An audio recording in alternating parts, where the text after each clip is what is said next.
all, your chief concerns for the Rohingya people now, how desperate is the situation?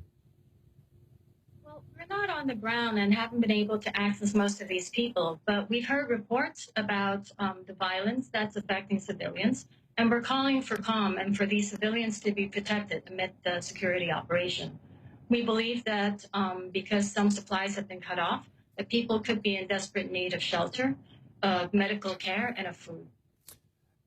You know, in addition to those fleeing across the border to Bangladesh, what are you hearing about those claims of abuses? What are your people being told? We've heard reports about villages and homes being burned and people having to flee their homes.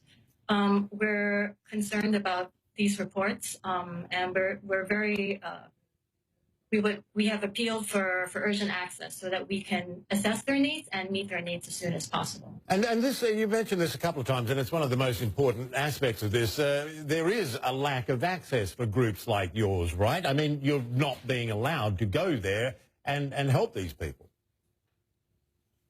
We've been appealing for that access, and we would like to see access to some of the estimated 30,000 internally displaced people in Rakhine State, and also to be able to assist any new arrivals in Bangladesh.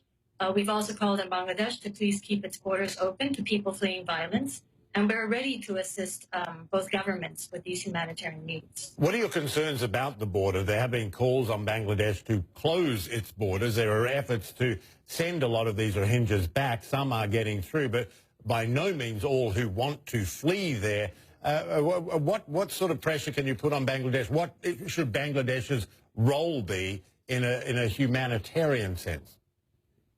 Well, the Rohingya are really caught in a hard place. I mean, they're fleeing their homes, and yet there are reports that they're being prevented from entering Bangladesh. So we're calling on the Bangladesh government to please continue its tradition of hosting refugees and to accept these current people fleeing persecution and violence.